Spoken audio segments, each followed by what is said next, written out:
ప్రభావిక హస్త కృత కార్యములను తన జనమైన మన యందు జరిగింప చేయు త్రిత్వ దేవుడు తన పద సముఖమున చేరిన మనకు శిలువ స్వాస్థ్య అనుభవములను సదా దయచేయును గాక. ఆమేన్.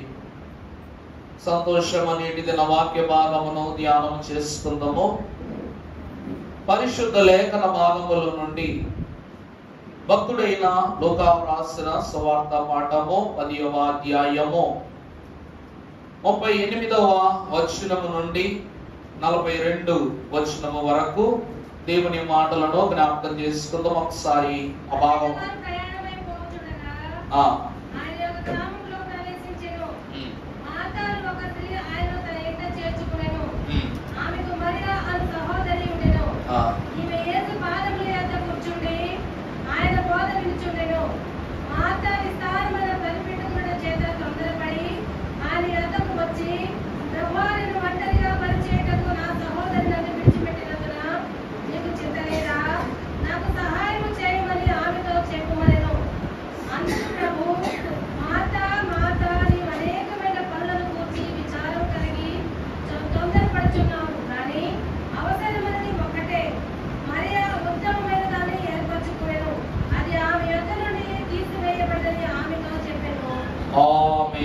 ప్రార్థన. సమీపింపరాని తేజస్సులో నిత్యము అమరత్వమున వసించుచు గాన ప్రతి గానములను పొందుకొనుచున్న మా తండ్రి నీకు అనేక వందనములు. స్థల జ్ఞాని అయ్యున్న మీరు మా జ్ఞానమునకు ఏ మాత్రమును అందరూ అయినను మిమ్మల్ని అర్థము చేసుకొనగల అనేక విధమైన పద్ధతులను నేర్పించిన పరిశుద్ధ జనక స్తోత్రములు. వివిధ తలాంతులు మాలో రేకెత్తుతున్నప్పటికీ పరలోక పరివారము చేత మమ్మల్ని అందరినీ తృప్తిపరించజేయనట్లు నీ వాక్య అనుభవములోనికి మమ్మల్ని నడిపించు ప్రతినిత్యము పరలోక మర్మభరితమైన సంగతులు నీ వాక్యము ద్వారా మా గగుపరచమని జీవవాక్య బోధకుడును అయ్యున్న యేసు నామములు మిక్కిలి వినయముగా బ్రతిమలాడి వేడుకొనుచున్న మా ప్రియ పరలోకపు తండ్రి, ఆమేన్. తన ప్రసన్నత ద్వారా తన సముఖమున చేరిన మనకు ఆత్మీయ పిత్రార్జితమును అనుగ్రహింపచేయు దేవుడు పిత్రార్జితము యొక్క శిలువ స్థానమందు నిలిచిన మనకు పరలోక స్థానమును అనుగ్రహింపచేసి దీవించును గాక. ఆమేన్. ప్రభువునందు దేవుని ప్రియ బిడ్డలారా, యేసు క్రీస్తు ప్రభు పేరిట ఈ దిన వాక్య ధ్యానములో మనకు అనుభవ పూర్వక అంతస్తుతో కూడుకొనిన కొందరు భక్త జనమైనటువంటి వారు వాక్యములో పరిచయం చేయబడుతున్నట్లుగా మనం చూస్తున్నాం. అది ఏమిటి అనగా పరిశుద్ధ వాక్యాన్ని మనం ఒకసారి చూసుకున్నట్లయితే, అంతటా వారు ప్రయాణమైపోచుండగా ఆయన యొక్క గ్రామములో ప్రవేశించను. చాలండి. ప్రభునందు దేవుని ప్రియమిత్రులారా, వారు అనగా అక్కడ కొందరు ఉన్నారన్నమాట. వాడు అంటే ఏకవచనం, వారు అంటే బహువచనం. ఎంతమంది లెక్క రాసుకోవచ్చు. అంతటా వారు ప్రయాణమైపోవచ్చుండగా ఆయన యొక్క గ్రామములో ప్రవేశించెను. అది ఏ గ్రామమో వాక్యములో చెప్పబడలేదు. ఈ యొక్క గ్రామము అంటే ఉదాహరణకు మనము ఆ యొక్క గ్రామం అనే చోట సంస్కృతుడు అని పెట్టుకున్నా తప్పేం లేదు. నా మాట అర్థమవుతుందండి మీకు? ఆయన యొక్క గ్రామములోనికి ప్రవేశించను అంటే ఆయన సంస్కృతుడు గ్రామములోనికి ప్రవేశించారనుకుందాం. ప్రవేశించిన ప్రభువును మన గ్రామంలో బోళ్ళంత మంది మార్తా అని పేర్లు ఉన్న వాళ్ళు ఉన్నారు. ఉదాహరణకు మా నాన్నమ్మ గారి పేరు మార్తమ్మ గారే. ఆవిడ పేరు తీసుకొచ్చి నాకు మా నాన్నగారు పెట్టుకున్నారు కాబట్టి ఉదాహరణకు నేనే ఎదుర్కొన్నాను అనుకుందాం. ఇక్కడ స్త్రీ, నేను పురుషుణ్ణి, స్త్రీ ఎదుర్కొని ఏమంటుందంట, ఆయనను తన ఇంట చేర్చుకొని ఆమెకు మరియా అను సహోదరి ఉండెను. ఈమె యేసు పాదముల యొద్ద కూర్చుండి ఆయన బోధ వినుచు ఉండెను. ప్రభునందు దేవుని ప్రియబిడ్డలారా, ప్రభు యొక్క ఆశ్రిత జనమైన బిడలైన మీ అందరకును తొలిగా నేను ఒక శుభాలు తెలియచేయాలని ఆశిస్తున్నాను. ఏమిటంటే ఈరోజు 2వ శనివారం మాత్రమే కాదు, ఈరోజు స్త్రీల దినోత్సవం అనగా ఉమెన్స్ డే అన్నమాట. మీ అందరికీ ప్రభు పేరిట హ్యాపీ ఉమెన్స్ డే. ఒకరే అంటున్నారు, ఇద్దరు ఉమెన్ ఒకరే ఉన్నట్టున్నారు, మీరు అందరూ మెన్న. చాలా సంతోషము. మీ అందరికీ స్త్రీల దినోత్సవ శుభాలు తెలియజేస్తూ ఉన్నా. ఈ దినమున ఇక్కడ దైవజనుడు తెలియజేస్తున్న వాక్యాన్ని బట్టి అక్కడ ఒక గ్రామము ఉండెను, అనగా సంస్రగుడము గ్రామమే ఉండెను. అందులో మార్తా, అక్కడైతే మార్తా అనే పేరు వచ్చింది, కానీ మీ పేరు పెట్టేసుకోండి. సంస్కృతి ఎంతమంది ఉన్నారో అంతమంది పేర్లు పెట్టేసుకోండి.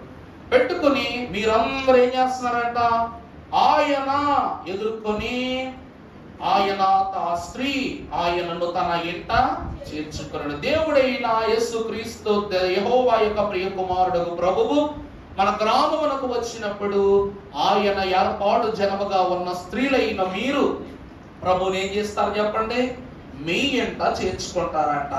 చేర్చుకున్నప్పుడు మీకు ఖచ్చితంగా అక్కో సెల్లో దూరపు చుట్టమో దగ్గర చుట్టమో ఎవరో ఒకరు ఉండకమానరు. ఉంటారా ఉండరా? చెల్లనే ఇది లేని వారు ఎవరు ఉండరు. సొంత రక్తమే కావాలని లేదు, చుట్టం కావచ్చు, పట్టం కావచ్చు, ఏదైనా కావచ్చు. అలాంటి మరియా అనేటువంటి ఒక సహోదరి మార్తకు ఉన్నదట. ఈమె యేసు యొక్క పాదముల యొద్ద కూర్చుండి ప్రభువు బోధ చెప్తుంటే వింటూ ఉందంట. ప్రభునందు దేవుని ప్రియబిడ్డలారా, ఆహ్వానము మార్తదు, కానీ అనుభవం ఎవరిదంట? మరి అమ్మగారిది. గమనించాలి మాట. ఆహ్వానము మార్తయ్యదైతే అనుభవము మాత్రము మరియదు అయ్యున్నది అని దేవుని వాక్యం సెలవిస్తూ ఉంది. ఎందుకు ఆహ్వానితులకు అనుభవము లభించలేదు అంటే దేవుని వాక్యం సెలవిస్తూ ఉంది. 1 పేతురు రాసిన పత్రిక 5వ అధ్యాయము 7వ వచనం మీరు ఒకసారి చదువుకున్నట్లయితే భక్తులు రాస్తున్నారు, ఆయన మిమ్మల్ని గూర్చి చింతించుచున్నాడు గనుక మీ చింత యావత్తు చాలండి. ప్రభువునందు దేవుని ప్రియబిడ్డలారా, ఇక్కడ దేవుని వాక్యం సెలవిస్తున్న సంగతి ఏమిటంటే, దేవుడు ఆ గ్రామమునకు ఎందుకు వచ్చి ఉన్నారు అనగా, ఆ బేతనీయ గృహము ఏమై ఉన్నది అనగా చింతలో శోధనలో జీవించుచున్న గృహమై ఉన్నది. ఈరోజు పాద్రి గారు గృహదర్శనం ఎందుకు చేయాలి? మాకు పని పాట లేదా? గృహదర్శనం ఎందుకు చేయాలి? మీ గృహము పిల్లా పాపలతో సకల అష్టైశ్వర్యాలతో చల్లగా ఉన్నప్పుడు మిమ్మల్ని ప్రార్థన చేస్తామంటే మీరు ఏమంటారు? మమ్మల్ని మాకేం కష్టం వచ్చిందండి పాస్టర్ గారు, దేవుడు మాకు బోల్డంత ఇచ్చాడు, ఆశీర్వదించాడు, మేము బాగున్నాం, మాకు కష్టం లేదు, శ్రమ లేదు, అందువలన మాకేం అక్కర్లేదు. కష్టమే లేనప్పుడు కష్టాల గురించి ప్రార్థన చేయడం ఎందుకు అయ్యగారు? అక్కర్లేదు. వేరే విషయం ఏదైనా ఉంటే ప్రార్థన చేయండి, మా చుట్టాల గురించో పంటల గురించో ప్రార్థన చేయండి అంటాం. ఇక్కడ యేసు ప్రభు వారు ఒక గ్రామములో, పేరే తెలియని ఒక గ్రామములో, బేతనియా అనేటువంటి గృహములోనికి ప్రభు వారు వచ్చి ఏం చేస్తున్నారంట, ఆ కుటుంబమును పరామర్శ చేస్తున్నారంట. బేతనియా అను మాటకు అర్థము ద హౌస్ ఆఫ్ మిజరీ, అంటే విలాపముల గృహము. ఏమిటండి బేతనియా అనగా? అక్కడ ఏముంటది అనగా కన్నీళ్లు, శోధన, ఇబ్బందులు ఉంటాయి అని దాని అర్థం. ఇంగ్లీష్ లో ద హౌస్ ఆఫ్ మిజరీ అంటే శోధనలో నిక్షిప్తం చేయబడినటువంటి గృహము. అందుకే యేసు ప్రభు వారు ఏం చేశారంట, ఆ గృహములోనికి వెళ్ళారంట. ప్రభునందు ప్రియబిడ్డలారా, ఆ గృహము యొద్దకు ప్రభు వస్తున్నప్పుడు మార్తా, మీకు గతంలోనే చెప్పా, మార్తా, మరియా, లాజరు, ఈ ముగ్గురు త్రిత్వము. ఈ ముగ్గురు ఎవరంటండి? దేవుడు కనపరుచుకున్న త్రిత్వము. మార్తా శరీరము. ఎవరు ఎదుర్కొన్నారంట ప్రభువును పిలవడానికి? మార్త ఎదుర్కొంది, అందువలన ఆమె శరీరము. రెండవది మరియా, ప్రభువు పాదముల యొద్ద కూర్చుని యుక్తమైన దానిని ఆమె ఏర్పరచుకుంది. ఆఖరి 42వ చూసారా, ఆమె ఉత్తమమైన దానిని ఏర్పరచుకునేను. అంటే ఉత్తమమైందంటే ఏంటి? దేవుని నడత, దేవుని యొక్క ఒడంబడిక, దేవుని యొక్క తలంపు, దేవుని యొక్క ఆత్మ. అందువలన ఈమెమై ఉన్నది? ఆ కుటుంబమునకు ఆత్మ ఉన్నది. ఇక లాజరు విషయానికి వస్తే అతడు ఆ కుటుంబమునకు ఏమై ఉన్నాడు? ప్రాణము. అందుకే తన ప్రాణమే హరింపబడినప్పుడు దేవుడు అంటే ఏం చేశారు చెప్పండి? యేసు ప్రభు వారు, లాజరు ఏం చేయి, బయటకు రా, ఆ సమాధిలో నుండి వెలుపటికి రా అని ప్రభు పిలవగానే ప్రాణదానము చేసిన దేవుని యమక పరిశుద్ధ ధన్యత కుమారుడు లాజరు ఏం చేశాడు చెప్పండి? ఆ యొక్క కట్లతోనే బయటకు వచ్చాడు. అందువలన బేతనియ గృహము త్రిత్వముతో ఐక్యపరచబడిన గృహం అని దేవుని వాక్యం సెలవిస్తుంది. ప్రభునందు ప్రియబిడ్డలారా, ఇక్కడ పేతురు అంటున్నాడు, మీరు ఏమై ఉన్నారంట? ఆయన మిమ్ములను గూర్చి చింతించుచున్నారు. వర్ణే రాలేదు కదా ప్రభు బేతనియ గృహానికి, చింత ఉంది కాబట్టి ఆ గృహానికి వచ్చారు. అందుకేమన్నారు? ఆయన మిమ్మును గూర్చి చింతించుచున్నాడు గనుక మీ చింత యావత్తు ఆయన మీద వేయుడి. ప్రభునందు ప్రియబిడ్డలారా, దేవుని యొక్క వాక్యమును మనము క్లుప్తముగా ధ్యానము చేసుకున్నట్లయితే పరిశుద్ధ గ్రంథములోనంట ఎన్నో పరిశుద్ధ అంతస్తులు కనబడుతున్నాయి. మరి మార్తా మరియల యొక్క విషయానికే మనం వస్తే, మొదటిగా మార్తకు ఒక విచారం ఉంది, ఒక శోధన ఉంది, ఒక శ్రమ ఉంది. ఈరోజు మన ఇంటికి చుట్టాలు వచ్చారనుకోండి, చుట్టాలు రాగానే హంగు హార్బాటం చేస్తూ ఉంటాం. అలాగనే ఈమె కూడా ఏం చేస్తుందంట? యేసు ప్రభు వారిని చూడగానే త్వరగా ఏం చేసి ఇంటికి పిలిపించి వంటగదిలోకి వెళ్ళిపోయి వంట పని అంతా ప్రారంభించేసిందంట. ప్రారంభించేసి ఏమంటుంది? ఇదిగో మరియా, తొందరరా, పిండి విసురుదురా, రొట్టెలు కాలుదురా, టీ పెట్టిద్దురా అని చెప్పేసి ఏం చేస్తుందంట? మరియమ్మ గారిని పిలుస్తుందంట. కానీ మరియమ్మ గారు ఏం చేస్తున్నారు? ఆమె ప్రభు పాదాల దగ్గర నుంచి కదలట్లా. ఆమె ఏం చేయట్లేదంటండి, ప్రభు పాదాల దగ్గర ఉండి ఏం వింటుంది? ఆమె బోధ వింటూ దేవుని మాటలు వింటుంది. కాబట్టి మార్త యొక్క మాటలు ఆమె చెవులోనికి వెళ్ళట్లా. అందుకు ప్రభు దగ్గరికి వచ్చి అంటుంది, ప్రభువా ఒక్కసారి ఏం చేయి, మరియ నా దగ్గరికి పంపించు. ఆమె ఆ సహాయం చేస్తే గాని ఏం చేయలేం, పని ముందుకు పోదు. ఎందుకంటే వాక్యంలో చెప్తున్నా, ఒక్క ప్రభువుకైతే చక్క పెట్టవచ్చు, కానీ అక్కడ వాక్యం ఏమో చెప్తుంది? వారు ఆ పట్టణములో నుండి ఆ గ్రామంలోనికి వచ్చారట. వారు అంటే ఒకరైనా 12 మంది శిష్యులు, యేసు ప్రభు వారు. అక్కడికి ఎంతమంది? 13 మంది. ఇంకా మార్తా, మరియా, లాజరు, మొత్తం ఎంతమంది? 16 మంది. ఆమెతో కలుపుకుని ఎంతమంది? మొత్తం 16 మందికి ఆమె ఏం చేయాలి? ఇప్పుడు రొట్టెలు చెయ్యాలి, అన్నపానములకు ఏర్పాట్లు చేయాలి. మరి ఒక్కళ్ళు చేసుకోగలమా? మన ఇంటికి ఎవరైనా చుట్టానికి పట్టడానికి ఎవరైనా వచ్చారనుకోండి, ఇంకో మనిషిని ఏం చేస్తాం? తోడు తెచ్చుకుంటాం. ఈమె తన సహోదరుని తోడుకు పిలుస్తున్నప్పటికీ ఈమె ఏం చేస్తుందంట? చెప్పండమ్మా. ప్రభు పాదాల దగ్గర ప్రభు పని చేస్తాం. ఉదాహరణ చెప్తా వినండి. ఆహ్వానించింది అంటే ఆ బేతనియ గృహమునకు యజమానురాలు ఎవరు చెప్పండి ఒకసారి? నా దగ్గర వస్తారు, అయ్యగారు మన సభలు ఏర్పాటు చేసుకున్నాం కదా, కిషోర్ గారు వారి కుటుంబంతో వారు ఏమన్నారు? అయ్యా, 2వ రోజు యాజకులకు భోజనం ఎవరు ఏర్పాటు చేస్తాం? మేము ఏర్పాటు చేస్తామని భారతి గారు నాకు చెప్పారు, కిషోర్ గారు నాకు చెప్పారు. చెప్పగానే ఆ బేష్ సంతోషమయ్యా, కానివ్వండి అని అన్నాం. అంటే వారి గృహములో ఒక యజమానురాలు వారు ఏమై ఉన్నారంట? నిర్ణయమును పుచ్చుకుని క్రమాన్ని జరిగిస్తున్నారు. అలాగే ఆహ్వానించేది యజమానుల పనివారా?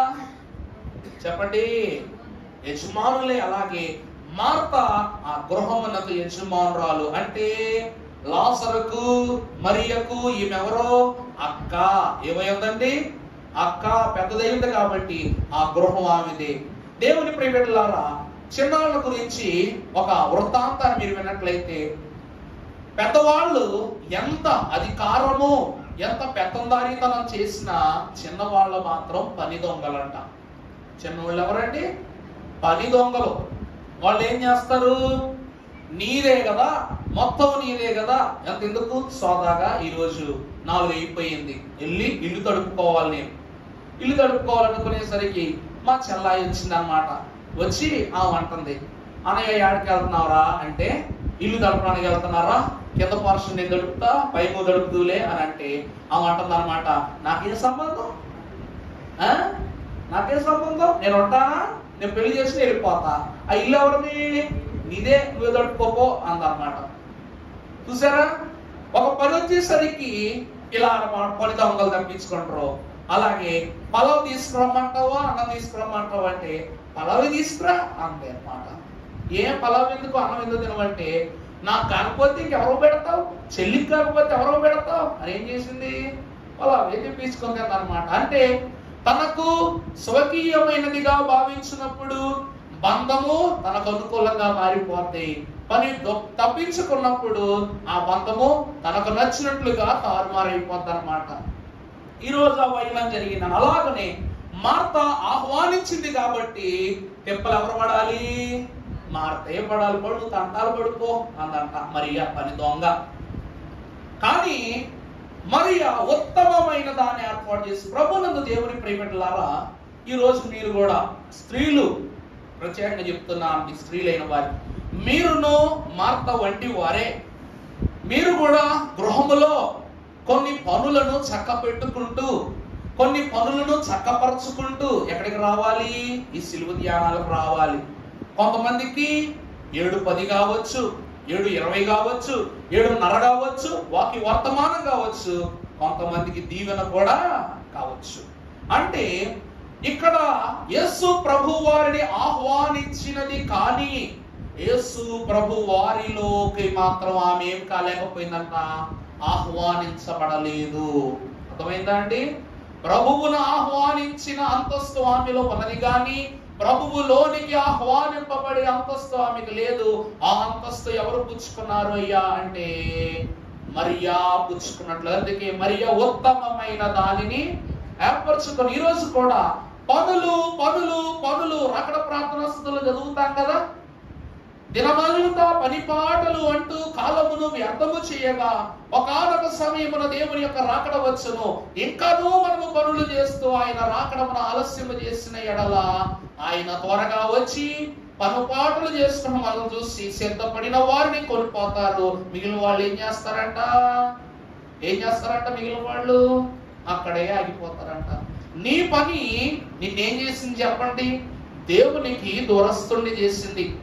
ఇక్కడ మార్త గొప్పది కాదు, మరియ గొప్పది అని నేను చెప్పట్లా, ఇద్దరూ శ్రేష్ఠులే. కానీ ప్రభువుకు ఇంటికి రాగానే ఎంత పెద్ద పాస్టర్ గారైనా రానివ్వండి, పాస్టర్ గారిని ఏమంటాం, ప్రతి ఒక్కరు ఫోటో పెట్టుకున్నాం అనుకోండి, అయ్యగారు బొవ్వ ఏర్పాటు చేసుకున్నాం, కరెక్ట్ గా ఎన్ని గంటలు ముగించేయండి, 9 గంటలు ముగించేయండి ప్లీజ్ అంటారన్నమాట. మరి అదే అయ్యగారి దగ్గరికి వచ్చి, అయ్యగారండి సమయంతో మన సంబంధంలా, మీరు కానివ్వండి, ఉండేవాడు ఉంటాడు, ఎల్లువాడు వెళ్తాడు, ఎవరుంటే వాళ్ళ కాకరలో పువ్వు పెడతా, వాక్యాహారము తిననిదే ఈ ఆహారం ఎవరికి సద్దుమణుగుడు అవుద్ది అని చెప్పేసి స్థిర నిర్ణయంతో ముందుకెళ్ళామనుకోండి, చెప్తున్నా ఆ ప్రార్థన జరుగుతూ ఉండదు. కానీ ఎవరు ఏర్పాటు చేసుకుంటారో ఆ ప్రార్థనలో వాళ్ళు ఉండరు. వెళ్ళిపోయి అక్క గ్లాసులు కట్ట ఎక్కడ పెట్టావు, ప్లేట్లు కట్ట ఎక్కడ పెట్టావు, గంటె ఎక్కడ పెట్టావు, మగ్గు ఎక్కడ పెట్టావు, అలా బేసిన్ ఎక్కడ పెట్టావు, ఇవన్నీ ఎత్తుక్కుంటూ దీవెన అనగానే సాక్ష్యం చెప్పుకోవడానికి వస్తారు. అర్థమవుతుందండి? అన్నీ అయిపోతాయి. లాస్ట్ లో ఎప్పుడు వస్తారు, కుటుంబ సాక్ష్యం అనగానే అప్పుడు వచ్చి నిలబడతాం అనమాట, అప్పుడు ముఖ దర్శనం జరుగుద్ది. ఇక్కడ ప్రభు అంటున్నమాట అది, ప్రభువును పిలుచుకున్న నీవు ప్రభువుకు ఆతిథ్యం ఇవ్వాలన్న ఆసక్తిలో పడిపోయి ప్రభువు ఆశపడిన దానిని ప్రభువుకి ఇవ్వలేకపోతున్నాం. అందుకే దైవజనుడి వాక్యానికి పెట్టిన పేరు మార్త ఆశ, మరియా ధ్యాస, యేసుక్రీస్తు ప్రభువు యొక్క భరోసా అన్నారన్నమాట. అర్థమైందండి? మార్త యొక్క ధ్యాస ఏమిటంటే ప్రభువును సత్కరించాలి. తన యొక్క ఆలోచన ఏంటంట, తన బుర్రలో ఏం నడుస్తుంది, ప్రభువుకి ఏమాత్రం ఏం రాకూడదు చెప్పండి, ఏ మాత్రం ప్రభువు ఆతిథ్యంలో లోపం కలగకూడదు అని ఆమె సిద్ధపడి అన్ని రెడీ చేసుకునే ధ్యాసలో ఉంది. మరి మరియ యొక్క ఆశ ఏమిటంట, ప్రభు పాదాల దగ్గర ఉండి ఆయన ఇచ్చేటువంటి వరాలను పొందుకోవాలన్న ఆమె ఆశ. వీరికి ప్రభు భరోసా ఇస్తున్నారన్నమాట. బేతనీ గృహవాసులారా, నేను మీ పక్షముగా నుండి మీ కుటుంబమును నిత్యము నేను నా తండ్రి స్థానమును నిలువబడి ప్రేమిస్తానని ప్రభు తెలియజేస్తున్నారు. ఈ రోజు ప్రతి ఒక్కరికి ఆటంకాలు ఉన్నాయి. ప్రతి ఒక్కరికి ఏమున్నాయండి, పని ఆటంకాలు ఉన్నాయి. ఆటంకం లేకుండా ఈ రోజు నేను గుమ్మలో పని పూర్తి చేసుకోకుండా పని పక్కన పెట్టి ఆలయానికి వచ్చానన్న వాళ్ళు ఒక్కసారి చెయ్యొద్దండి. చెప్పడమ్మా. వాకిలి తొడవకుండగా, కళ్ళాపి చల్లకుండగా, ఇల్లు శుభ్రపరచకుండగా, వంట సిద్ధం చేయకుండగా, మంచినీళ్ళు తేవకుండగా, దినచర్యకు అవసరమైన పదార్థములు ఫలితములన్నీ సమకూర్చుకోకుండా దేవుని తర్వాతే అన్ని అని ముందుకు వచ్చిన వాళ్ళు ఒక్కరోటే చెయ్యకుండా దయచేసి నాన్న చెప్పుకుంటా, అమ్మా మన్నత్తమ్మ నీకు దేవునికి మహిమ కలుగును గాక. ఇల్లు చూసుకున్నారుగా, చాలా సంతోషం, ఇద్దరు ఉన్నారు. దేవుని ప్రియబిడ్డలారా, మరి ఈ అంతస్తు మార్తా మరియల కాలములో, బేతనీయ గృహ కాలములోనే ఉంది. ఇది కొత్త అలవాటు ఏం కాదు. ఇక్కడ వాళ్లకు ప్రభువుకు ఆతిథ్యం ఇవ్వాలనే ఆటంకం. మరి ఇంకా మహాభక్తులు చాలా మంది ఉన్నారు. ఉదాహరణ చూద్దాం. పరిశుద్ధ గ్రంథములో నుండి మార్కు సువార్త 10వ అధ్యాయం 17వ వచనములో మనం చూసినప్పుడు, మార్కు సువార్త 10 ఆయన బయలుదేరి వచ్చి ఆయన ఎదుట మోకాళ్ళు సద్బోధకుడా, నిత్య జీవమునకు వారసుడగుటకు నేనేమి చేయుదును అనెను. ఆయన అడిగాను, యేసు తను సత్పురుషుడు అని ఎలా చెప్పుచున్నావు? దేవుడు అక్కడే గాని మరి ఎవడును సత్పురుషుడు కాడు. నరహత్య చేయవద్దు, వ్యభిచరించవద్దు, దొంగలవద్దు, అబద్ధ సాక్ష్యం పలుకవద్దు, మోసపుచ్చవద్దు, నీ తల్లిదండ్రులను సన్మానింపుము అను ఆజ్ఞలు నీకు తెలియదు కదా అతనితో చెప్పాను. ప్రభునందు ప్రియబిడ్డలారా, ఇప్పుడు 24వ వచనంలో చూస్తే ప్రభు సెలవిస్తున్న మాట, ఆయన మాటలకు శిష్యులు విస్మయముందిరి. అందుకు యేసు తిరిగి వారితో ఇట్లా, నేను పిల్లలారా, తమ ఆస్తి యందు నమ్మకం ఉంచువాడు ఎంతో దుర్లభం. చూసారా ప్రభు ఏమంటున్నారు? ఒక ధనికుడు ప్రభు దగ్గరికి వచ్చి, ప్రభువా నాకేం కావాలి? నిత్య జీవం కావాలి, రక్షణ కావాలి, మంచి నడవడిక కావాలి, నీతో మంచి అంతస్తు కావాలని కోరుకున్నాడంట. సర్లే అబ్బాయి, నువ్వు ఈ అంతస్తులకు రావాలని ఆశపడ్డావు కాబట్టి నువ్వు నీ ధనాన్ని, నీ ఆస్తి పాస్తులు నువ్వేం చేయి, విడిచిపెట్టేసి నాతో రా అనగానే వీడేమన్నాడంట, అదెట్ట కుదురుద్దయ్యా? అది ఎలా కుదురుద్ది? మరి డబ్బంతా వదిలేసుకుంటే నేను వెంబడిస్తే తింటెట్లా, బ్రతకడం ఎట్లా, బ్రతుకు దేవు కొనసాగించడం ఎట్లా? నాకు వద్దే వద్దు అని చెప్పేసి వెళ్ళిపోయారు. ప్రభు అంటున్నారు, చూసారా, ఎవరు ఆస్తి పాస్తుల విక్రయ ధనముల యందు ఆసక్తి చూపిస్తారో వారు పరలోక అంతస్తు నిమిత్తము దుర్లభమైనటువంటి పరిస్థితిని కనుగొంటారు, పరలోకములోనికి ప్రవేశించరు. అంటే ఈ ధనికుడికి డబ్బు ఏమై ఉన్నది? ఆటంకం, అభ్యంతరం. మార్తకు పని ఆటంకం, ఈ ధనవంతుడికి డబ్బు ఆటంకం. ఇంత మాత్రమే కాక ఇంకా కొంతమంది సమరయ స్త్రీ ఉంది. ఆయన ఏమంటున్నారు, అమ్మా నాకు దాహం వేస్తుంది, కాస్త మంచినీళ్ళు పట్టు అనగా నేను, అయ్యో లేదయ్యా, నేను మీకు ఏమి ఇవ్వకూడదు, మంచినీళ్ళు ఇవ్వకూడదు. ఎందుకంటే నేనెవరని? సమరయ స్త్రీని. మరి ఏందో బిన్లాడిన్లా చెప్పింది ఆమె. ఎవరంట? బిన్లాడిన్ అన్నట్టు చెప్పింది. ఏదో విషం పోస్తున్నట్టు, ప్రభువా అయ్య బాబోయ్ నేను మీకు మంచినీళ్ళు ఇవ్వకూడదు. ఎందుకంటే ఆమె కులము ఆమెకు అడ్డు, ఆమె నడత ఆమెకు అడ్డు, ఆమె పాపపు జీవితం అడ్డు. అవునా కాదంటే ఎన్ని అడ్డులు ఉన్నాయో చూసారా ప్రభు ఎదుట? నీరించుటలో ఎన్ని ఆటంకములో. ఇక అంత మాత్రమే కాక పొంతు పిలాతు అనగా రాజైనటువంటి పిలాతు కూడా ప్రభు బాధలు వినటానికి ఎంతో ఆసక్తి పడేవాడట. అందుకే తన భార్య అయిన క్లౌదియా ఏమంటది, ఆ నీతిమంతుని జోలికి నువ్వు పోవద్దు. ఆయన నీతిమంతుడని పిలాతుకు తెలుసు కాబట్టి ఆయనకు ఆసక్తి ఉన్న ప్రభు మీద అతను ఏమంటాడో తెలుసా? ఎందుకు ముందుకు వెళ్ళలేదంటే, రోమాధికారములో అతడు రాజు కాబట్టి, రాజ్యాధికారం పోతుంది కాబట్టి ప్రభు వెనకాల వెళితే తన అధికారం అంతా కూలదాస్తారు కాబట్టి ఆయన ఆ విషయంలో ఆటంకంగా భావించాడు. ఇక శాస్త్రులు పరిసయ్యులు చూడండి, వాళ్ళు ఏమంటారో తెలుసా? మేమా వాక్యమును ధర్మశాస్త్రమును అనునితమైనటువంటి సంగతులను బోధించే మేము ఈ వడ్రవాణి కుమారుని బోధలు వినటానికి మేము వెళ్ళాలా? అది మాకెంత అవమానం. కాబట్టి నిజమా కాదా? వాళ్ళన్న మాటలో తప్పే ఉంది. ఈరోజు ఒక చిన్న పిల్లవాడు వచ్చి మనకి హితబోధ చేస్తా ఉంటే మనకు ఎలా ఉంటది? బాధాకరమా కాదా? అందులోనూ వీళ్ళేమో పరమార్థ పండితులు, విజ్ఞాన సంపన్నులు, ఎన్నో గొప్ప గొప్ప సంగతులు దేవుని గురించి నేర్చుకున్న పరిసయ్యులు, శాస్త్రులు, అధ్యక్షత అధికార పదవుల్లో ఉన్న వాళ్ళు. ఎలాంటి వీళ్ళు ఒక వడ్రవాణి కుమారుడు చెప్పే బోధను ఆలకించడం హేళన కాదా? వారికట ఆయన వడ్రవాణి కుమారుడు మాట మేము వింటమేంటి? అది ఆటంకంగా భావించి ప్రభువును దూరం చేశారు. ఒక మాట చెప్పండి, ప్రభువుది ఎవరు? ప్రభు దేవురండి. యేసు ప్రభు దేవురు మా నజరేతు. మరి ప్రభువులో నజరేతులో ఎందుకు బోధ చేయలేదు? ఎప్పుడైనా గమనించారా? వాళ్ళ అమ్మమ్మ గారి ఊరిలో ఎందుకు ప్రభు సువార్త ప్రకటన చేయలేదు?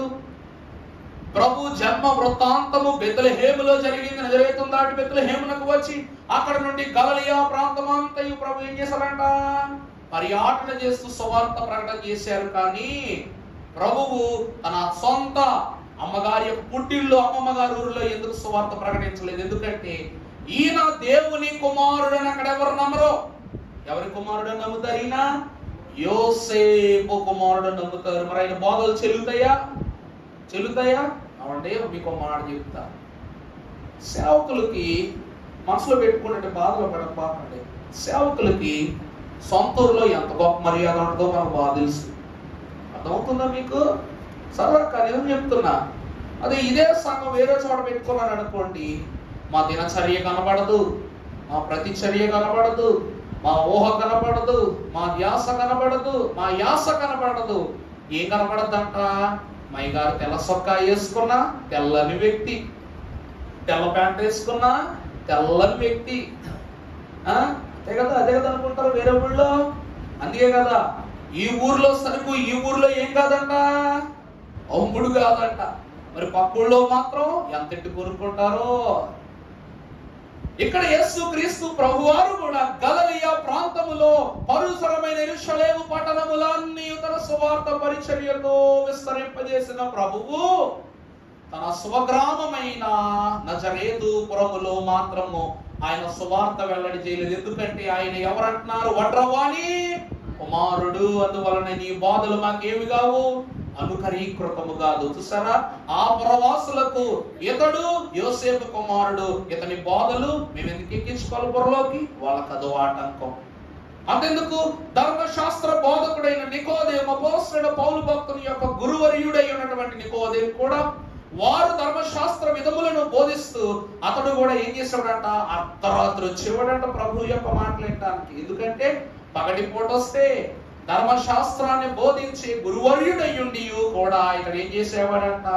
ఎవరైనా చూసి నీకే దౌర్భాగ్యం పట్టిందయ్యా, ఎంత బోధలు చేస్తున్నావు, నువ్వెందుకు వెళ్ళి దొంగగా బోధలు వింటున్నావు అని ఎవరైనా అవమానపరుస్తారేమో. నికోదేము కూడా ఏం చేసేవాడంట? అర్ధరాత్రి పూట వచ్చేసి ప్రభు యొక్క బోధలు దేవాలయంలో ప్రభు ఏం చేసేవారు? ఉదయం పూట బోధలు, సాయంకాలం బోధలు చేసి అప్పుడు చేస్తామనే మనకి వెళ్ళి ఏం చేసేవారంట? ప్రార్థన చేసుకునేవారు. మరి ఎన్ని ఆటంకములు చూసారా? ప్రభువునందు ప్రియబిడ్డలారా, ఇలా భక్తులకైనా విశ్వాసులకైనా ప్రతి ఒక్కరికి ఆటంకాలు ఉండక మానవు. దేవుని యొద్దకు రావడానికి ప్రతి ఒక్కరికి ఏమున్నాయి? ఆటంకాలు ఉన్నాయి. అందుకే అయ్యగారు పాటలో రాశారు, నిన్ను ఓడించిన నిఖిల పాపములను నీవే ఓడింతోవో తెలుసోనా. నిన్ను ఓడించిన నిఖిల పాపములను నీవే ఓడింతోవో తెలుసోనా. అన్ని ఆటంకములు అవలీలాగా దాటి ఆవలకు చేరగవో తెలుసోనా. అడ్డురారెవరునో తెలుసోనా. హాయిగా నుందువో తెలుసోనా. చూసారా దైవజనుడు భక్తుడు ఏం రాస్తున్నారు? నిన్ను ఏవైతే ఓడిస్తున్నావో, ఇప్పుడు మార్తా ఉంది, ఆమె ఏమంటుంది? అయ్యో ప్రభువుకు పరిచర్య చేయాలన్నా తలాంపులో పడిపోయి ఈమె మరియ మీద కుళ్ళుకుంటుంది అనమాట. ఎందుకంటే ఆమె ఏమట్లా పిలుపుకు తలపెట్లా, పిలుపుగానే రావట్లా. ప్రభువుకు చెప్పినా కూడా ప్రభు కూడా ఏం చేస్తున్నారు? ఆమె పక్షమే మాట్లాడుతున్నారు కాబట్టి ఆమె కోపం వచ్చేస్తుంది. అక్కడదో పాట, నిన్ను ఓడించిన నిఖిల పాపములను నీవే. ఈరోజు పాదిరి గారు మన ఇంటికి రాగానే బాగున్నారా బాగోలేదా అని ముచ్చట్లో పెట్టి ఒక కాఫీయో టీయో లేక మంచినీళ్ళో ఇచ్చిన తర్వాతే ప్రార్థనా పనిలో పడతాం. మరి అలాంటి యేసు ప్రభు వారే స్వయముగా వారి గృహానికి రాగానే ఆతిథ్యం ఇవ్వకపోతే మర్యాద ఉంటుందా? ఉండదు. అందువలన ఆమె ఏం చేసినట్టు, ఆమె శరీరము కాబట్టి కష్టపడవలసినది ఆమెకు ఆటంకం ఏమిటంటే శరీరం ఆత్మకు, ఆత్మ శరీరమునకు ఎలా రూపింపబడిందంట చెప్పడమా? నీ శరీరము ఆత్మకు, ఆత్మ శరీరమునకు ఎలా రూపింపబడిందంట? శరీరం ఆత్మ ఫ్రెండ్సా? విరోధముగా రూపింపబడ్డావు.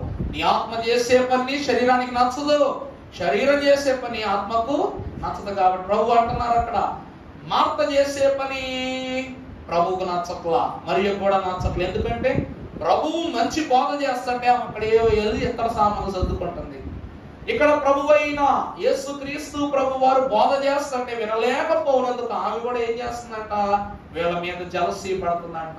ప్రభునందు ప్రియమిత్రులారా, స్త్రీల దినోత్సవమునందు వీర విజ్ఞాపనకర్తలైన వనితల జాబితాలో చేర్చబడిన స్త్రీలైన వాళ్ళారా, దేవుని వాక్యము సెలవిస్తూ ఉన్న అనుగూణ్య సత్యము ఒక వాక్యాన్ని మనం పరిశుద్ధ గ్రంథంలో చూసినట్లయితే యోహాను సువార్త 11వ అధ్యాయము 18వ వచనమును మనం ఒకసారి చూసినట్లయితే చదువమ్మా.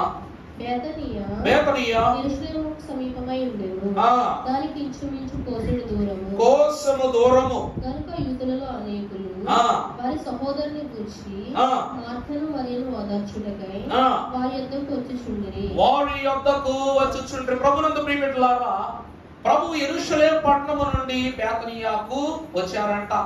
ఈ బేతనియకు యెరూషలేమునకు మధ్య ఉన్న దూరము కోసము దూరం. కోసం అంటే 3 కిలోమీటర్లు. ఎంతండి? ఎక్కడి నుండి గోపాలం అంత దూరం అన్నమాట. అంత దూరం మనకు వచ్చిన ప్రభువును ఎదుర్కోవడానికి ఎవరు వెళ్ళారు చెప్పండి? పరుగు పరుగున మార్త వెళ్ళింది. ఎందుకు వెళ్ళిందంట? పరుగు పరుగును వెళ్ళి ఆమె అంటుంది, నిన్ను గొలిచెదరావయ్యా నా యేసన్నా, నిన్ను కొలిచెదరావయ్యా హృదయాదేవళ మందు ముదము నానినో నిల్పి, హృదయాదేవళ మందు ముదము నానినో నిల్పి, భక్తి పుష్పములాచే భజించి పూజించి నిన్ను కొలిచెదరావయ్యా నా యేసన్నా, నిన్ను కొలిచెదరావయ్యా.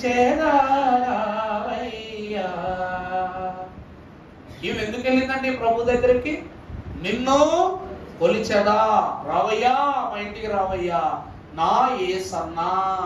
వాక్యం ఏం చెప్తుంది? యేసన్నా. ప్రభు వాక్యములో ఈ భూమి మీద నరునిగా ఉద్భవించిన ప్రభువు సహోదర ప్రేమను కనపరచి మన నిమిత్తము మృతుడై సజీవుడై పునరుద్ధానుడై ఆరోహణమై మరలా 2వ మారు పెండ్లి కుమారునిగా రాబోతున్నారు. అందుకే ఆమె ఏమని పిలుస్తుంది? యేసన్నా, నిన్ను కొలిచెదా రావయ్యా. ఎలా కొలుస్తుంది అంటే హృదయ దేవాలయమందు ముదమున నిన్ను నిలిపి, అనగా హృదయమనే దేవాలయము యొక్క అంతర్భానములో నిన్ను నిలిపి భక్తి అని పుష్పముల తేనిత్యము భజించి పూజించుటకు నిన్ను కొలిచెదరావయ్యా. మరలా పిలిచి ప్రభువుకు చైరేసి కూర్చోబెట్టి ఆమె ప్రభువును కొలుస్తుందా? చెప్పండి, మీరు చెప్పండి. కొలుస్తుందా? భక్తి చేస్తుందా? హృదయ దేవాలయమందు ముదమున నిలుపుతానని చెప్పిన ఆమె వంటగదిలోకి వెళ్ళిపోయింది. వంటగదిలోకి వెళ్ళిపోయి పిండితో కుస్తీ పట్టడం మొదలు పెట్టిందంట. ప్రభునందు ప్రియమిత్రులారా, దైవజనులు దేవదాసయ్య గారు అన్నారు, దేవుని పేరట వచ్చు వారికి గుక్కెడు చన్నీళ్ళు ఇచ్చినా చాలంట.